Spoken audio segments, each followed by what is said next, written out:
बिस्मिल्लाहिर्रहमानिर्रहीम। अल्हम्दुलिल्लाहि रब्बिल आलमीन वस्सलातु वस्सलामु अला खातिमिल अंबिया वल मुरसलीन नबियना मुहम्मद व अला आलिहि व सहबिहि व मन तबिअहुम बि इहसानिन इला यौमिद्दीन, अम्मा बाद। आदरणीय दर्शकवृन्द, प्रिय दाजुभाइ तथा दिदीबहिनीहरू, सम्मानजनक अभिभावकजनहरू, अस्सलामु अलैकुम व रहमतुल्लाहि व बरकातुह। आज पनि म तपाईमाझ नमाजका आदेशहरू सम्बन्धित शरई कोर्सको अन्तिम अङ्क लिएर उपस्थित भइसकेको छु। आजको यस अङ्कमा म तपाईको अगाडि जुन कुरा प्रस्तुत गर्न गइरहेको छु अथवा आजको यस अङ्कमा जुन मेरो बोलीको विषय हो त्यो हो कि जमातको साथ नमाजको आदेश, जमातको साथ फर्ज नमाजहरू पढ्नुको आदेश के रहेको छ, यसको बारेमा कुरान र हदिसमा के कस्ता आदेशहरू आएका छन्, त्यसैको विषयमा र त्यसैको सेरोफेरो र वरिपरि आजको यो कुरा म तपाईमाझ राख्नेछु इन्शाअल्लाह। अल्लाहसित प्रार्थना गर्दै कि हे अल्लाह, हामी सबैलाई सम्पूर्ण नमाजहरू जमातको साथ पढ्ने साहस दिनुहोस् र त्यसको महत्त्वलाई बुझेर हाम्रो नबी सल्लल्लाहु अलैहि वसल्लमले दिएको आदेशको पालना गर्ने साहस दिनुहोस्, आमीन। आदरणीय दर्शकवृन्द, जमातको साथ नमाज पढ्नुको विषयमा सम्पूर्ण धर्मविद्हरू यस कुरामा सहमत छन् कि जमातको साथ सामूहिक रूपले नमाज पढ्नु यो चाहिँ अल्लाहको आज्ञा पालन गर्ने कार्यहरू मध्ये एउटा महत्त्वपूर्ण कार्य हो र यसैको बारेमा अल्लाहले यहाँसम्म कि सलातुल खौफ अर्थात् युद्धको बेला जब डर हुन्छ कि मेरो शत्रु चाहिँ जमातको साथ अर्थात् सबैले नमाज पढ्दाखेरि शत्रुले आएर हमला गर्न सक्छ होला, त्यस्तो अवस्थामा पनि अल्लाहले जमातको साथ सामूहिक रूपले नमाज पढ्ने आदेश दिनुभएको छ। जमातको साथ नमाज पढ्नु अनिवार्य हो, अनिवार्य हो। अल्लाहले कुरानमा भन्नुभएको छ कि वइजा कुन्त फीहिम फअक़मत लहुमुस सलात फल्तकुम ताइफतुम मिनहुम मअक वलियअखुजु अस्लिहतहुम, कि जब तिमी तिनीहरूमा हुन्छौ र तिनीहरूलाई नमाज पढाउँदैछौ भने यो आवश्यक छ कि एक समूह तिम्रो साथमा हतियार सहित उभिराखोस्। भन्नाले सेनाको अर्थात् योद्धाहरूको दुई दल बनाएर एक समूह चाहिँ हतियार लिएर कसैले हमला नगरोस्, शत्रु र दुश्मनले हमला नगरोस् युद्धको बेलामा, अनि उभिराखोस्। अनि अर्को आदेश अल्लाहले दिनुभयो कि जब यस समूहले सजदा गरिसकोस्, भन्नाले जुन एक समूह चाहिँ पहरा गरिरहेको हुन्छ अर्थात् एक समूह जब हतियार समेत रक्षाको लागि उभिएको हुन्छ भने एक समूहले चाहिँ तिम्रो साथमा नमाज पढ्दैछ र जब यस समूहले सजदा गरिसकोस् तब त्यहाँबाट हटेर तिम्रो पछाडि आउनको त्यो समूह जुन उभिराखेको थियो रक्षाको लागि हतियार लिएर, र अर्को समूह जसले नमाज पढेको छैन, अल्लाहले भन्नुभयो अर्को समूह चाहिँ जसले नमाज पढेको छैन त्यस ठाउँमा चाहिँ आओस्। जसले नमाज पढेको छैन त्यो यस ठाउँमा आओस् र जसले सजदा गरिसकेको छ त्यो चाहिँ पछाडि गएर अब त्यो हतियार लिएर रक्षाको लागि उभिहालोस्। भन्नाले पालो पालो गरी चाहिँ यस्तै नमाज तर समूहको साथै नमाज पढ्नु पर्छ भनेर अल्लाहले युद्धको बेलामा पनि यो आदेश दिनुभएको छ। भन्नाले यस आयतमा अल्लाहले फेरि भन्नुभएको छ फइजा सजदु फलयकुनु मिन वराइकुम वलताति ताइफतुन उख्रा लम युसल्लु, कि जब तिनीहरू सजदा चाहिँ एक समूहले जब सजदा गरिसक्यो र यस समूहले सजदा गरिसकेको होस् भने त्यहाँबाट हटेर तिनीहरू पिछाडीका जुन समूहको समूह छ त्यो अगाडि आइहालोस् र जुन नमाज अनि जसले नमाज पढेको थिएन त्यो आएर तपाईको साथमा नमाज पढ्न थालोस्। अल्लाहले यो आदेश दिनुभएको छ। यस आयतमा युद्धको बेलामा पनि जमातको साथ पालो पालो गरी नमाजको आदेश दिइएको छ। त सामान्य अवस्थामा ध्यान दिनुस् के को आदेश आएको छ। र धेरैवटा हदिसहरू यस सम्बन्धमा नबी सल्लल्लाहु अलैहि वसल्लमबाट प्रमाणित छन्, जसमा अल्लाहको नबी सल्लल्लाहु अलैहि वसल्लमले जमातको साथ नमाज पढ्नु अनिवार्य हो भनेर कुरा दर्शाउनु भएको छ। अनिवार्य हो।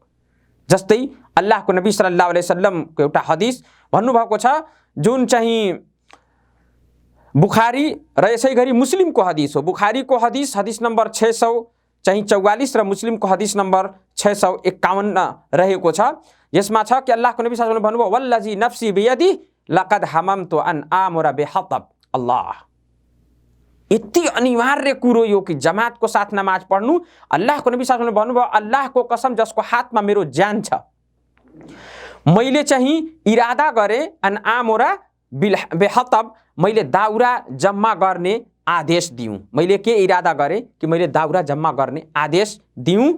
फयुहतब अनि जम्मा गरियोस्, दाउरा जलाउने दाउरा चाहिँ जम्मा गरियोस्। सुम्मा आमुरा बिस्सलाह फयुअज्जन लहा, त्यसपछि फेरि म आदेश दिउँ नमाज पढ्नको लागि अनि नमाजको लागि र अजान दिनको लागि अनि अजान दिइयोस्। सुम्मा आमुरा रजुलन फयउम्मन नास, फेरि म त्यसपछि कुनै एक व्यक्तिलाई कसैलाई म चाहिँ आदेश दिउँ कि त्यसले उहाँले नमाज पढाइदिउन् सबैलाई। सुम्मा ओखालिफु इला रिजाल, अनि म चाहिँ त्यस जमातको साथमा नमाज पढिकन म ती मानिसहरूको घरतिर जाउँ जुन आफ्नो घरमा बसेका छन् र जमातको साथ नमाज पढ्नको लागि जमातमा अर्थात् सामूहिक नमाज पढ्नको लागि उपस्थित भएका छैनन्, तिनीहरूतिर जाउँ। फउहर्रिक अलैहिम बुयूतहुम, अनि त्यस दाउरालाई ल्याएर त्यहाँ तिनीहरूको घर समेत जलाइदिउँ। अल्लाह, जसले नमाजको लागि सामूहिक रूपले जमातको साथ नमाज पढ्नको लागि आफ्नो घरबाट मस्जिदमा उपस्थित हुँदैनन्, तिनीहरूको म घर जलाइदिउँ। वल्लजी नफ्सी बियदी लौ याअलमु अहदुकुम, अल्लाहको कसम जसको हातमा मेरो प्राण छ, अल्लाहको नबी सल्लल्लाहु अलैहि वसल्लमले अल्लाहको कसम खाएर भन्नुभयो, लौ याअलमु अहदुकुम, यदि तिमी मध्ये कसैलाई यो थाहा भइहालोस् अथवा कसैले जानी यो कुरा कसैलाई थाहा भइहालोस् अथवा थाहा भयो कि अन्नहु यजिदु अर्कन समीना, कि उसले चाहिँ बाक्लो हड्डी अर्थात् मासु अथवा बाख्राको चाहिँ औ मिरमातैन हसनतैन, वा बाख्राको खुरको बीचमा भएको मासु यदि त्यसले पाउँछ भने अथवा पाउन त्यसलाई आशा छ जहाँ जान्छ भने त्यसले अवश्य ईसाको नमाजमा पनि उपस्थित हुन्छ। यदि केही पाप्नु फाइदा सांसारिक रूपले फाइदा केही पायो भने अवश्य त्यो त्यहाँ उपस्थित हुन्छ, अनि फर्ज नमाज जमातको लागि त्यही उपस्थित हुँदैन। यसै गरी अल्लाहको नबी सल्लल्लाहु अलैहि वसल्लमले अर्को हदिसमा भन्नुभएको छ, मन समिअ अन्निदा फलम यातिही फला सलात लह इल्ला बिन उज्र, कि जसले अजान सुन्दछ, अजान सुन्दछ, फलम यातिही फला सलात लह इल्ला बिन उज्र, अनि कुनै कारण त्यससँग कुनै प्रकारको शरई कारण छैन तैपनि त्यसले नमाजको लागि अजान सुनेपछि मस्जिदमा आउँदैन भने फला सलात लह, त्यसको नमाज नै हुँदैन। आफ्नो घरमा पढ्छ बिना कुनै कारण, मस्जिदमा जमातको साथ नमाज पढ्नको लागि उपस्थित हुँदैन भने त्यसको नमाज नै हुँदैन। अल्लाहको नबी सल्लल्लाहु अलैहि वसल्लमले यस हदिसमा यस प्रकारको धम्की दिँदै भन्नुभएको छ। यो हदिस पनि सही इब्ने माजामा रहेको छ, 793 नम्बरको हदिस। अल्लाहको नबी सल्लल्लाहु अलैहि वसल्लमको त्यो भनाइलाई पनि हामीले अगाडि राख्नुपर्छ। कुन एक अन्धो व्यक्ति, अब्दुल्लाह इब्ने उम्मे मक्तुमको विषयमा आउँछ, उहाँ नै अन्धो हुनुहुन्थ्यो। उहाँ अन्धो व्यक्ति आएर अल्लाहको नबी सल्लल्लाहु अलैहि वसल्लमलाई सोध्नुभयो र के को विषयमा, कि म अन्धो मान्छे हो, हे अल्लाहको रसूल सल्लल्लाहु अलैहि वसल्लम, मलाई आउन जान मस्जिदसम्म गाह्रो हुन्छ, कोही पनि मलाई समातेर ल्याउनेवाला छैन भने के म नमाज चाहिँ आफ्नो घरमै पढिहालौँ? त अल्लाहको नबी सल्लल्लाहु अलैहि वसल्लमले के सोध्नुभयो उहाँलाई भन्नुभयो, अतस्माउन निदा, बिस्सलाह के नमाजको लागि जब अजान दिन्छ तपाईले अजान सुन्नुहुन्छ, उहाँले भन्नुभयो हो हजुर म अजानको आवाज म सुन्छु। त अल्लाहको नबी सल्लल्लाहु अलैहि वसल्लमले के भन्नुभयो, फअजिब, इजन जमातको साथ नमाज पढ्नको लागि मस्जिदमा अवश्य उपस्थित हुने गर्नुस्। अल्लाहु अकबर। एउटा अन्धो मान्छे शरई कारण देख्नमा देखिन्छ, तर पनि यदि अजान तपाईको कानमा जान्छ भने तपाई अवश्य मस्जिदमा जमातको साथ नमाज पढ्नको लागि उपस्थित अवश्य हुनुहोस्। यो मुस्लिम शरीफको हदिस नम्बर 653 रहेको छ। आदरणीय दर्शकवृन्द, हामीमाथि अनिवार्य छ कि हामी अनिवार्य रूपले यदि कुनै त्यस्तो शरई कारण चाहिँ आएको छैन अथवा त्यस्तो कुनै घटना घटेको छैन जसले गर्दा आउन मस्जिदमा गाह्रो छ भने अवश्य मस्जिदमा जमातको साथ नमाज पढ्नको लागि उपस्थित हुनु अनिवार्य छ। यसैगरी इमामका दायित्व, केही दायित्वहरू छन्।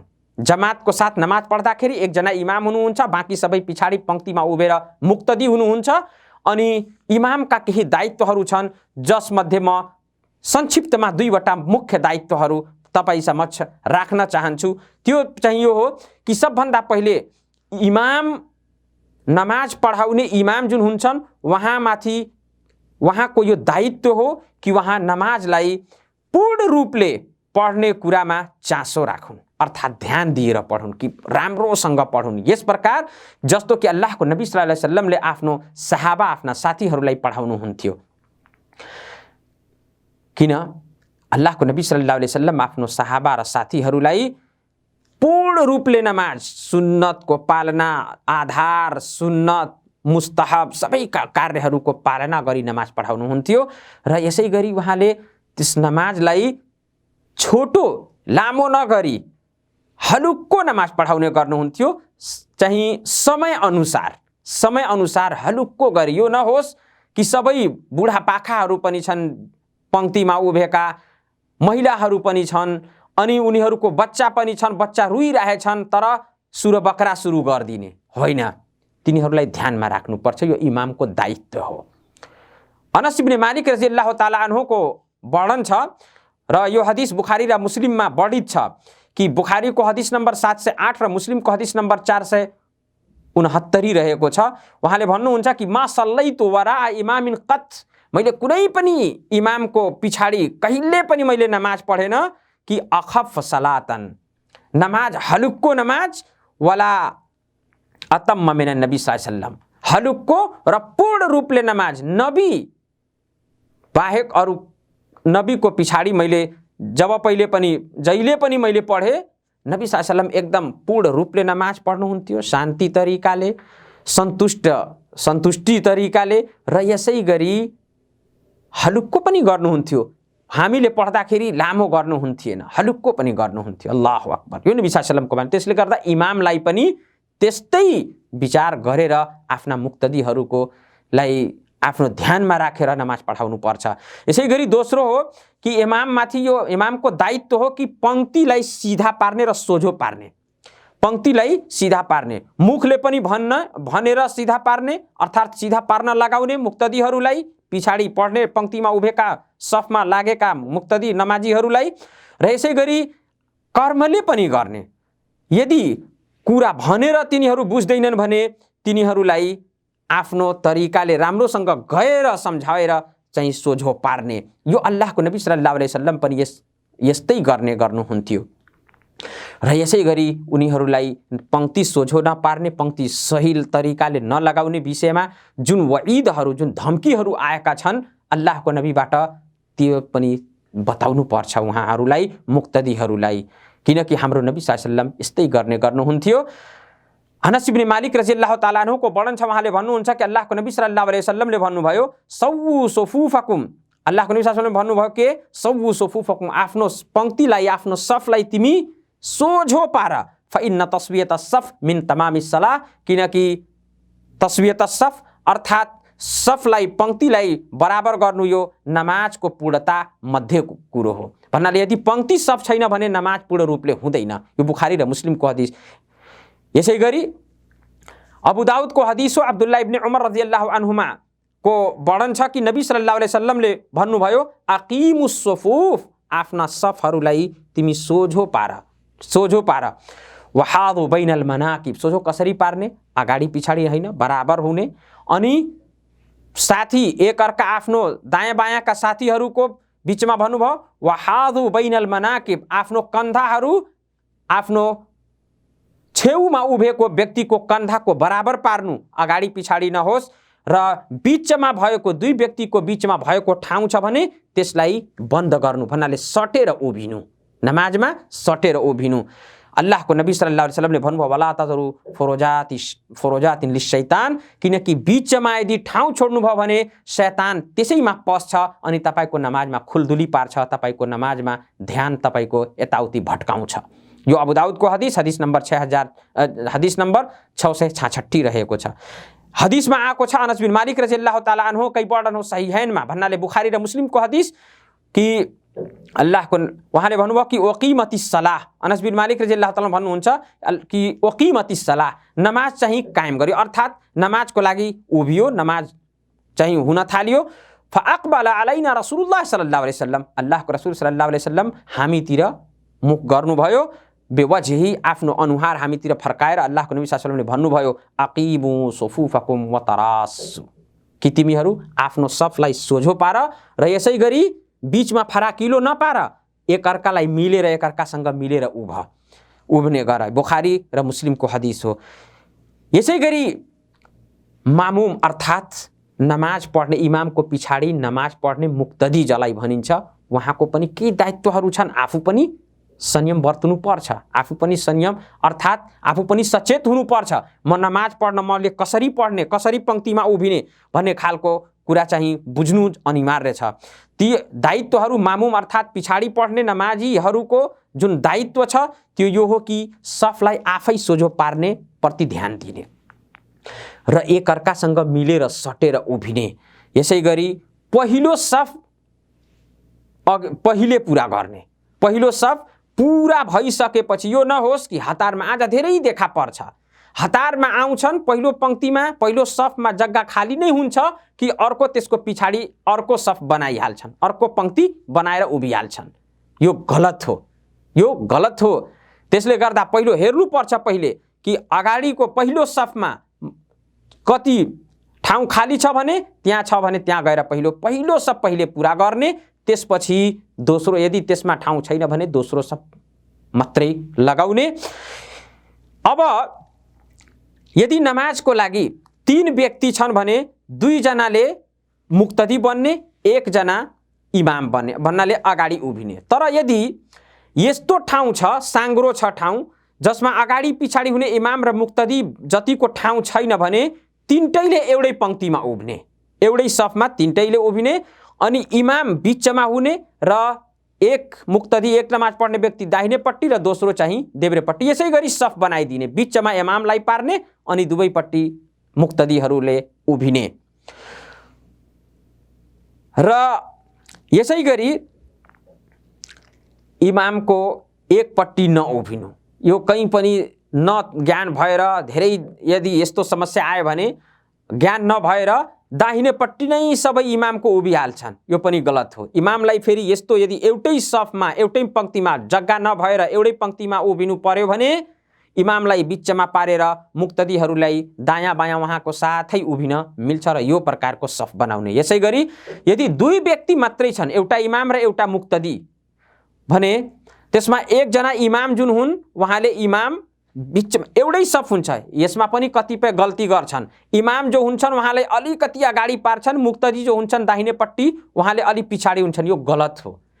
एउटै सफ त्यसलाई मानिन्छ, इमाम र मुक्तदी। तर इमाम जो नमाज पढाइरहेका छन् उहाँले चाहिँ नमाज पढाउने व्यक्तिले देब्रेपट्टि हुनुपर्छ अनि नमाज पढ्ने व्यक्ति जुन 1 जना अर्को छन् उहाँ चाहिँ इमामको साथैमा एउटै सफमा दाहिनेपट्टि उभिनुपर्छ, अगाडि पछाडि हुनु गलत हो। साथै दुवैले, 1 जना इमाम भयो 1 जना मुक्तदी, मुक्तदी भएको दाहिनेपट्टि इमामको उभिनुपर्छ, इमामलाई मुक्तदीको देब्रेपट्टि उभिनुपर्छ अनि इमामले नमाज पढ्नु, तर एक साथै हुनुपर्छ दुवैले। र यसै गरी अगाडि पछाडि नहुनु, किनकि यो नबी सल्लल्लाहु अलैहि वसल्लमको हदिसबाट कर्मबाट प्रमाणित छ। जस्तो कि अल्लाहको नबी सल्लल्लाहु अलैहि वसल्लमले अब्दुल्लाह इब्न अब्बासको साथमा यस्तै गरी गर्नुभएको थियो। जब अब्दुल्लाह इब्न अब्बास नबी सल्लल्लाहु अलैहि वसल्लमको साथमा एक्लै नमाज पढ्दै हुनुहुन्थ्यो दुवैजना, उहाँ चाहिँ देब्रेपट्टि नबी सल्लल्लाहु अलैहि वसल्लमको उभिनुभयो अनि नबी सल्लल्लाहु अलैहि वसल्लमले उहाँको कान समातेर दाहिनेपट्टि आफ्नो साथमै ठाडो पार्नुभयो अनि नमाज पढ्न थाल्नुभयो। अल्लाहसित प्रार्थना छ अल्लाह हामी सबैलाई यी कुराहरूमा ध्यान दिने साहस र शक्ति देऊन् र नबी सल्लल्लाहु अलैहि वसल्लमले दिएको निर्देश र आदेश अनुसार हामीलाई आफ्ना सम्पूर्ण उपासनाहरू, विशेष गरी नमाज जुन एउटा महत्त्वपूर्ण उपासना हो, त्यसलाई पुरा गर्ने साहस देऊन्, इबादत गर्ने साहस देऊन्। आमीन। वस्सलामु अलैकुम वरहमतुल्लाहि वबरकातुहू।